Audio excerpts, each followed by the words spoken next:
Bonjour, dans cette vidéo, nous allons voir les multiples et les diviseurs d'un nombre entier. Ce vocabulaire multiple et diviseur vous pose souvent problème. C'est pour ça qu'on va bien les distinguer ici dans cette vidéo. Je commence par poser la division de 36 par 9. Le nombre entier 36 est divisible par 9 et on trouve 4. 36 est divisible par 9, on trouve 4. On peut également dire que 9 divise 36. 9 divise 36. Donc 9 est un diviseur du nombre 36. Vous voyez que les trois mots divisible, divise et diviseur sont trois mots de la même famille que division.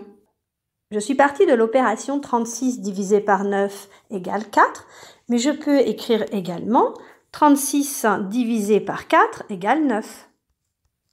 Effectivement, si 36 divisé par 9 égale 4, je sais aussi que 36 divisé par 4 égale 9. Je vais reprendre ce vocabulaire pour cette division. Les trois phrases que j'avais écrites ici pour commenter l'opération 36 divisé par 9 égale 4, eh bien, je les ai réécrites ici, mais sans les nombres, pour les adapter cette fois-ci à l'opération 36 divisé par 4 égale 9. Eh bien, 36 est divisible par 4 et on trouve 9. De la même façon qu'on disait que 9 divise 36, on va dire que 4 divise 36. Et donc, 4 est un diviseur de 36. Finalement, je peux dire que 36 est divisible par 9 et également par 4, que 9 et 4 divisent 36 et que donc 9 et 4 sont des diviseurs de 36.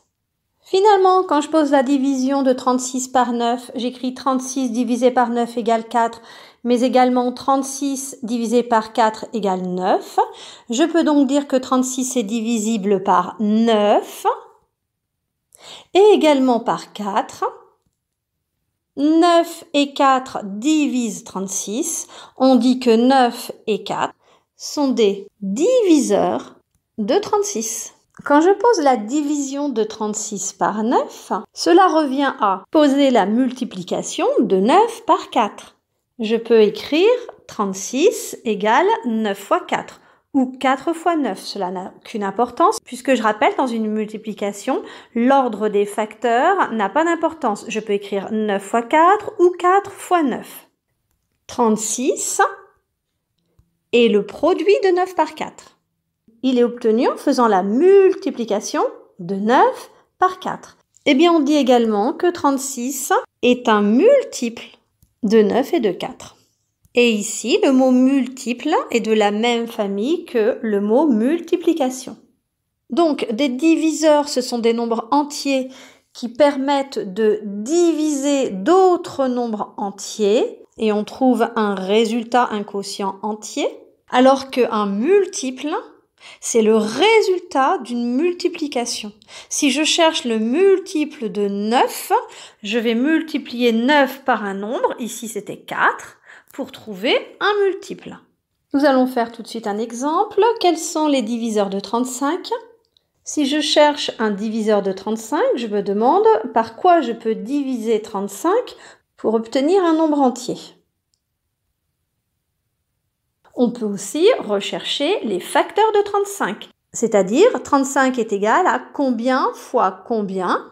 Eh bien, je sais que 35 divisé par 5 est égal à 7. Et donc, également, 35 divisé par 7 égale 5.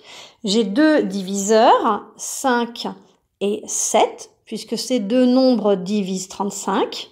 Je peux également diviser 35 par 1. J'obtiendrai 35. Et je peux diviser 35 par lui-même. J'obtiens 1. En fait, tous les nombres sont divisibles par 1 et par eux-mêmes. J'ai donc 4 diviseurs, 5, 7, 1 et 35. J'ai recherché les diviseurs en utilisant la division. Je peux aussi rechercher les diviseurs en recherchant les produits de facteurs. Je sais que 35 égale 7 fois 5.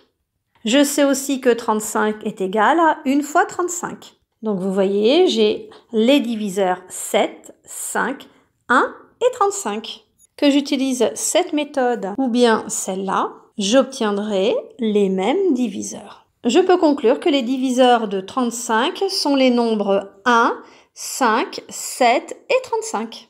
Après avoir cherché les diviseurs de 35, je veux maintenant rechercher les multiples de 35. Alors rappelez-vous, lorsque je multiplie 9 par 4, j'obtiens un nombre qui est un multiple de 9. 36 est un multiple de 9. Et bien là, dans l'exercice, je cherche un multiple non plus de 9, mais de 35. Cela signifie que je vais multiplier 35 par un nombre. Je multiplierai donc ici 35 par un nombre et j'obtiendrai un multiple. 35 fois 1 égale 35. 35 fois 2 égale 70. 35 fois 3 égale 105. 35 fois 4 égale 140, etc., etc. Ici, tous les nombres que j'obtiens sont des multiples de 35, puisqu'on les a obtenus en multipliant 35 par d'autres nombres. Vous comprenez que je ne peux pas donner tous les multiples de 35. Il y en a une infinité. À chaque fois que je multiplie 35 par un nombre, j'obtiens un multiple. Donc en général, dans les exercices, on ne vous demande pas comme ça tous les multiples d'un nombre. On vous demande souvent de rechercher parmi une liste de nombres quels sont les multiples de 35 par exemple. Un dernier exemple, quels sont les diviseurs de 20? Eh bien, je sais que 20 est égal à 1 fois 20 ou 20 fois 1. Que 20 peut être obtenu en multipliant 2 par 10, mais également par 4 fois 5. 20 a donc 6 diviseurs, 1, 20, 2, 10, 4 et 5. Les diviseurs de 20 sont donc les nombres 1, 2, 4, 5, 10 et 20. Il n'y en a pas d'autres car je ne peux pas obtenir 20 en faisant le produit d'autres nombres différents de ceux-là. Alors cette fois-ci, dans cet exemple, je ne vous demande pas tous les multiples de 20, parce que vous savez que la liste est infinie. Dès que je multiplie 20 par un nombre, je trouve un multiple. Mais je vous demande cette fois-ci, 60 est-il un multiple de 20 et 70 est-il un multiple de 20? Eh bien, 60 est divisible par 20 et j'obtiens 3. Je peux dire également que 60 est égal à 20 fois 60 est donc bien un multiple de 20. Il est obtenu en multipliant 20 par 3. Je vais rechercher maintenant si 70 est également un multiple de 20. Est-ce que je peux diviser 70 par 20 et obtenir un nombre entier, bien sûr? Ou est-ce que je peux écrire 70 égale 20 fois combien? Eh bien, 70 divisé par 20 est égal à 3,5. Et 3,5 n'est pas un nombre entier, c'est un nombre décimal. Donc 70 n'est pas divisible par 20. Pour que 70 soit divisible par 20, il aurait fallu que le nombre que je trouve, le quotient, soit un nombre entier. 70 n'est pas un multiple de 20. Donc 60 est bien un multiple de 20, mais 70 n'est pas un multiple de 20.